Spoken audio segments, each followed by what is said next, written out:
अस्सलाम वालेकुम dear students, मैं हूँ वहीद वज़ीर। उम्मीद है आप सब खैरियत से होंगे।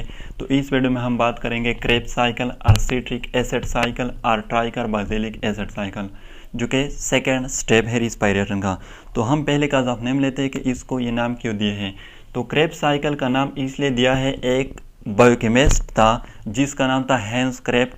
तो उसने ये प्रोसेस को डिस्कवर किया था, इसलिए उस बायोकेमिस्ट के नाम से भी ये प्रोसेस जाना जाता है, मतलब कि क्रेब साइकिल के नाम से भी ये प्रोसेस जाना जाता है।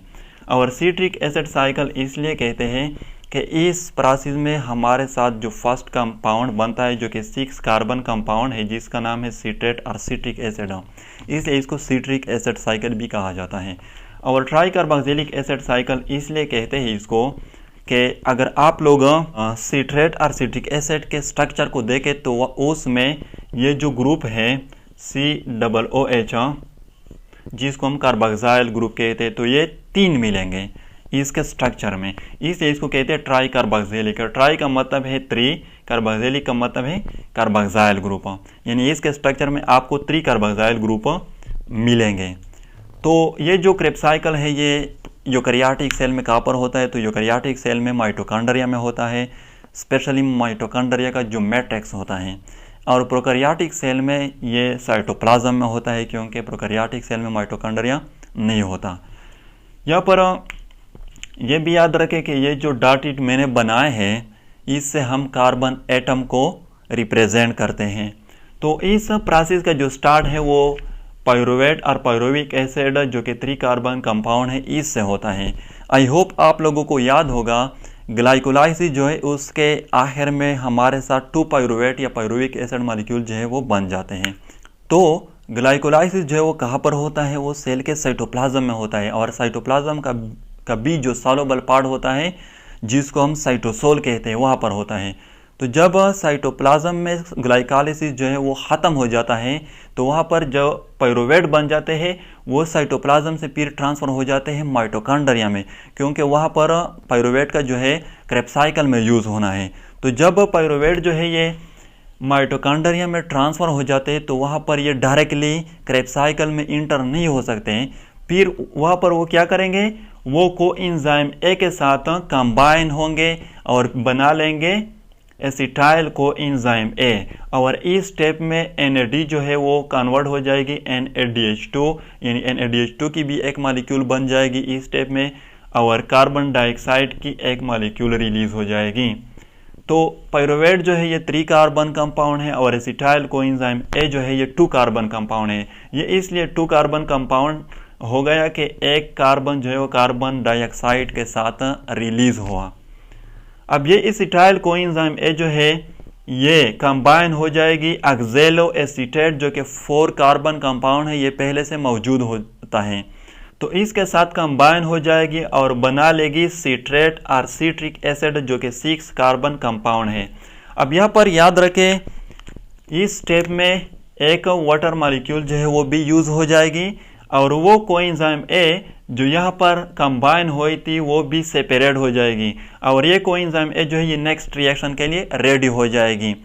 तो यहाँ पर इस पायरुवेट से लेकर इस स्टेप तक जो रिएक्शन है इसको हम कहते हैं link reaction. Link reaction, link reaction इसलिए इसको कहते हैं कि ये लिंक करते हैं, जोड़ते हैं ग्लाइकोलाइसिस और क्रेब साइकिल को, और बाकी जो साइकिल है इसको हम कहते हैं क्रेब साइकिल। अब यहाँ पर जो सिट्रेट जो है ये क्या है, ये 6 कार्बन कंपाउंड है, इसको हम सिट्रिक एसिड भी कहते हैं। ये कन्वर्ट हो जाएगी आइसोसिट्रेट में। आइसोसिट्रेट जो है ये भी क्या है, 6 कार्बन कंपाउंड है। आइसोसिट्रेट जो है ये कन्वर्ट हो जाएगी अल्फा केटोग्लूटेरेट में, और इस स्टेप में भी हमारे साथ NAD जो है वो कन्वर्ट हो जाएगी NADH2 में, और एक कार्बन डाइऑक्साइड मॉलिक्यूल भी रिलीज हो जाएगी। अल्फा केटोग्लूटेरेट जो है ये क्या है, ये 5 कार्बन कंपाउंड है। ये 6 कार्बन कंपाउंड था और ये 5 है, क्योंकि अगेन यहाँ पर भी एक कार्बन जो है वो कार्बन डाइऑक्साइड के साथ रिलीज हुआ। अल्फा केटोग्लूटेरेट जो है ये कन्वर्ट हो जाएगी सोसिनाइल कोएंजाइम ए में, यानी कि इस स्टेप में अगेन कोएंजाइम ए भी यूज़ हो जाएगी, यानी वो भी कंबाइन हो जाएगी अल्फा केटोग्लूटारेट के साथ। और इस स्टेप में NADH2 मालिक्यूल जो है ये भी बन जाएगा और एक कार्बन डाइऑक्साइड मालिक्यूल भी रिलीज हो जाएगा और बना लेंगे सुसिनाइल कोएंजाइम ए। सुसिनाइल कोएंजाइम ए जो है ये क्या है, 4 कार्बन कंपाउंड है और ये 5 कार्बन कंपाउंड था। तो यहाँ पर अगेन एक कार्बन जो है वो कार्बन डाइऑक्साइड के साथ रिलीज हुआ। सुसिनाइल कोएंजाइम ए जो है ये कन्वर्ट हो जाएगी सोसिनेट में। सोसिनेट क्या है, ये 4 कार्बन कंपाउंड है और इस स्टेप में ADP जो है वो चेंज हो जाएगी ATP में और कोएंजाइम ए जो यहाँ पर अटैच हुई थी वो भी सेपरेट हो जाएगी। सोसिनेट जो है वो कन्वर्ट हो जाएगा फीमेरेट में। फीमेरेट जो है वो क्या है, वो भी 4 कार्बन कंपाउंड है। इस स्टेप में FAD जो है वो चेंज हो जाएगी FADH2 में, यानी कि हमारे साथ इस स्टेप में एक FADH2 मॉलिक्यूल जो है वो बन जाएगा। फीमेरेट जो है वो चेंज हो जाएगी मेलेट में जो कि 4 कार्बन कंपाउंड है और इस स्टेप में एक वाटर मॉलिक्यूल जो है वो यूज़ हो जाएगा। मेलेट जो है अगेन चेंज हो जाएगी ऑक्जेलो एसीटेट में और इस स्टेप में हमारे साथ एक NADH2 मॉलिक्यूल जो है ये भी प्रोड्यूस हो जाएगा। अब ये ऑक्जेलो एसीटेट जो है ये नेक्स्ट रिएक्शन के लिए रेडी हो जाता है। तो यहाँ पर ये याद रखें जितने भी स्टेप हुए हैं इनमें डिफरेंट एंजाइम जो है वो यूज़ होते हैं। खुद ब खुद ये स्टेप नहीं हो सकते, ये एंजाइम के थ्रू होते हैं। और इस प्रोसेस में ये ATP जो बन जाती है इसको हम कहते हैं सबस्ट्रेट लेवल फॉस्फोराइलेशन। तो इस प्रोसेस का जो प्रोडक्ट है वो क्या है, हमारे साथ इसमें एक 2 3 4 NADH2 जो है ये बन जाते हैं और एक ATP मॉलिक्यूल बन जाता है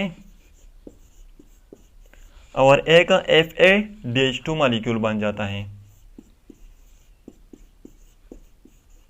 FADH2। और याद रखें 1 NADH2 मॉलिक्यूल जो है ये इक्वल होता है 3 ATP के और एक FADH2 मॉलिक्यूल जो होता है ये इक्वल होता है 2 ATP के। और इसको हम इलेक्ट्रॉन ट्रांसपोर्ट चेन में प्रूव करेंगे कि वाकई एक NADH2 मॉलिक्यूल 3 ATP के बराबर होता है कि नहीं और एक FADH2 मॉलिक्यूल 2 ATP के बराबर होता है कि नहीं। तो इसको हम आगे जाकर इलेक्ट्रॉन ट्रांसपोर्ट चेन में प्रूव करेंगे। और यहाँ पर जो कोएंजाइम ए है ये क्या है, तो कोएंजाइम ए जब न्यूक्लियोटाइड जो है वो एक विटामिन बी मॉलिक्यूल के साथ कंबाइन हो जाता है तो फिर बना लेते हैं कोएंजाइम ए को। तो ये था क्रेब्स साइकिल। अगर वीडियो अच्छी लगे तो लाइक भी करें, कमेंट भी करें। अगर अभी तक चैनल को सब्सक्राइब नहीं किया है तो चैनल को भी सब्सक्राइब करें। थैंक यू एंड खुदा हाफिज़।